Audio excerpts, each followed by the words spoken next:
Hi, Assalamu alaikum. My name is Muhammad Farhan and my presentation topic is what is motion. तो आज हम describe करेंगे कि motion exactly है क्या चीज़।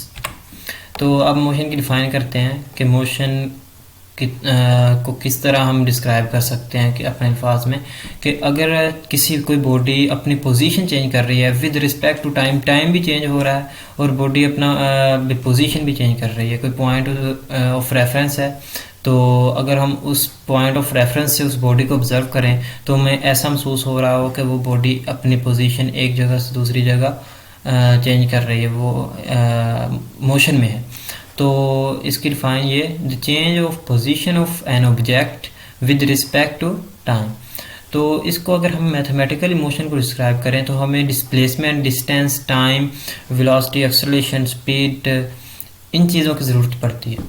तो मोशन को ऑब्जर्व करने के लिए एक चीज़ तो हमें पहली बात ऑब्जर्वर की ज़रूरत है, तो दूसरा एक पॉइंट ऑफ रेफरेंस या फ्रेम ऑफ रेफरेंस की ज़रूरत है जिसके ज़रिए हम ये ऑब्ज़र्व कर सकते हैं कि हमारी बॉडी मोशन में है।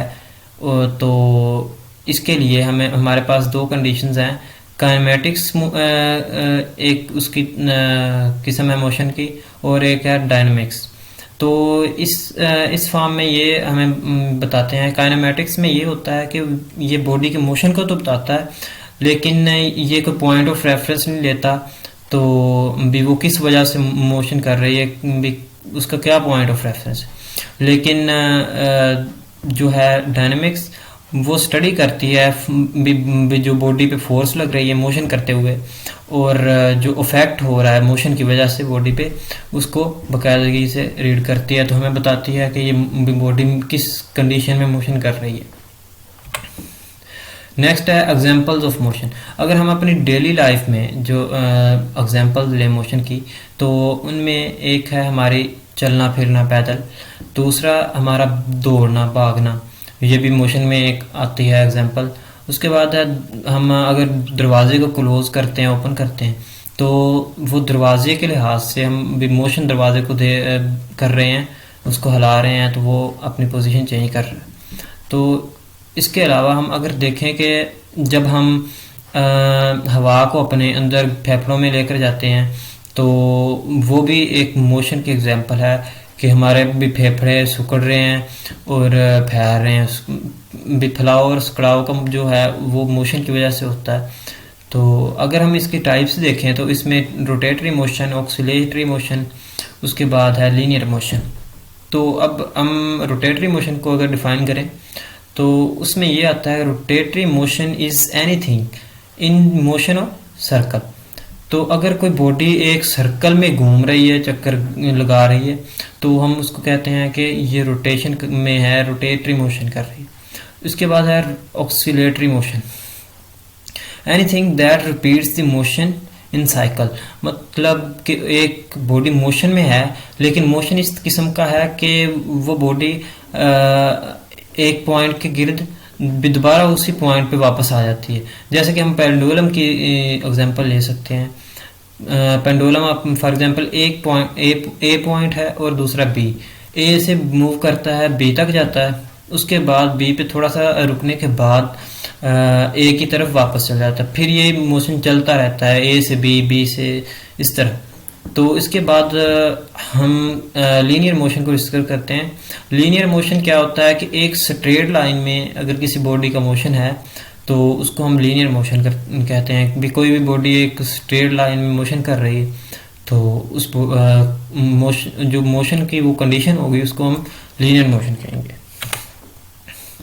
उसके बाद जो एप्लीकेशंस ऑफ मोशन है अभी हमारी ज़िंदगी में कहाँ कहाँ यूज़ होता है, उनमें हम कुछ ये हैं कि अगर एक बुक जो है टेबल से गिर रही है तो उसमें भी मोशन की क्या हालत यूज़ हो रही है, मोशन का कौन सा फिनोमेना यूज़ हो रहा है। और इसके बाद अलावा जब हम सांस लेते हैं तो हम हवा को इनहेल करते हैं, एक्सहेल करते हैं, तो इसकी वजह से भी मोशन हो रही है हमारे भी फेफड़ों में हवा के जरिए। उसके बाद आता है हमारा डिस्टेंस, जो कि हमें मैथमेटिकली बताता है कि व्हाट इज़ मोशन ठीक। तो इसकी डिफाइन हम सिंपली ऐसे कर सकते हैं, the change in position of body, कि बॉडी अपनी पोजीशन चेंज कर रही है। ये नहीं है कि वो कोई शॉर्टेस्ट भी पाथ यूज़ करे या लॉन्गेस्ट पाथ यूज़ करे। उसने अपनी ए पॉइंट से बी तक जाना है, वो कोई भी पाथ यूज़ कर सकता है, वो लेंथ ही हो, कोई पता नहीं। ठीक है, तो ये एक स्केलर क्वांटिटी है जो डिस्टेंस, तो इसको डिनोट करते हैं एस से। इसका जो एस है यूनिट है सिस्टम इंटरनेशनल यूनिट जिसमें डिस्क्राइब किया जाता है वो है मीटर। तो इसकी जो डिमेंशन बनेगी मीटर की लेंथ होता है, तो इसलिए एल इसकी डिमेंशन बनेगी। तो जिस तरह मैंने ये ज़ाहिर किया हुआ इधर डायग्राम में कि बॉडी दो लार्जेस्ट ब्लू लाइन है टोटली, तो वो हमें भी एक पाथ का बता रही है कि बॉडी अपना डिस्टेंस कवर कर रही है। तो वो एक आप देख रहे हैं कि वो बहुत ही एक लंबा सा रास्ता है जो बॉडी ने जाना ए से बी तक ही है, तो लेकिन वो एक लंबा सफ़र तय करके जा रही है। तो इसको हम कहते हैं डिस्टेंस। उसके बाद आता है डिस्प्लेसमेंट। तो डिस्प्लेसमेंट की वेरी वेरी सिंपल डिफाइन इस तरह कर सकते हैं, the shortest distance between two points is called displacement. के दो पॉइंट्स हैं, उनके दरमियान जो सबसे थोड़ा वक्फा है, थोड़ा डिस्टेंस है, उसको हम डिस्प्लेसमेंट कहते हैं। तो देखें ये ब्लू डॉटेड लाइन जो है वो हमें डिस्प्लेसमेंट शो कर रही है। तो हमने वही डायग्राम डिस्टेंस में यूज़ की थी, तो वहाँ पर हमने देखा कि डिस्टेंस उस बॉडी ने 2 से 3 गुना डिस्प्लेसमेंट से ज़्यादा कवर किया। तो डिस्टेंस में ये नहीं होता कि एक बॉडी शॉर्टेस्ट बहुत कम कर रही है सफ़र, तो लेकिन डिस्प्लेसमेंट ये होता है कि बॉडी ने एक जो शॉर्टेस्ट पाथ है वो यूज़ करना है। तो ये सबसे शॉर्टेस्ट पाथ जो हमारे पास है वो ए पॉइंट से बी तक, उसको हम डिस्प्लेसमेंट कहेंगे, वो जो कि ग्रीन डॉटेड लाइन से शो किया गया है इस डायग्राम में।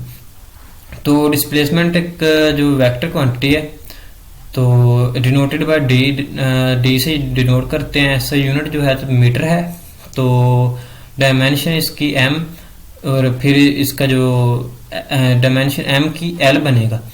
फार्मूला इसका D is equal to L1 minus L2। मतलब हम अगर हमने L1 हमारे पास A है माइनस B कर देंगे तो हमारे पास डिस्प्लेसमेंट निकल आएगा। इसके बाद हमारे पास टॉपिक आता है कि वेलोसिटी हमारे मोशन पे किस तरह रिएक्ट करती है। तो इसकी डिफाइन इस तरह होगी कि डिस्प्लेसमेंट एक बॉडी कवर कर रही है with respect to time, the time rate of change of displacement, मतलब डिस्प्लेसमेंट या डिस्टेंस चेंज हो रहा है with respect to time is called velocity. Velocity जो है वो एक वेक्टर क्वांटिटी है, उसको v से डिनोट करते हैं, और इसका जो है ऐसा यूनिट वो मीटर पर सेकंड है। फार्मूला जो है इसका v is equal to del d over del t. तो इसके बाद इसकी टाइप्स को डिस्कस करते हैं। एवरेज वेलोसिटी ये है कि distance covered by the displacement covered by a body in total time. जो डिस्प्लेसमेंट एक बॉडी ने कवर की है एक टोटल टाइम, हमारे फॉर एग्जांपल 10 सेकंड दिया गया, तो जितनी डिस्प्लेसमेंट फॉर एग्जांपल उसने 100 मीटर तय किया बॉडी ने, तो अगर हम 100 को 10 पे डिवाइड करें तो हमारे पास वो 10 आएगा, मतलब उसने 10 मीटर पर सेकंड तय किया सफ़र। तो इसलिए ये हमारे पास एवरेज वेलोसिटी आ जाता है। मतलब एवरेज टाइम के लिहाज से जो मोशन है उसको एवरेज डिवाइड करना टाइम पे डिस्प्लेसमेंट के। उसके बाद यूनिफॉर्म वेलोसिटी ज़ाहिर कर रही है कि एक बहुत ही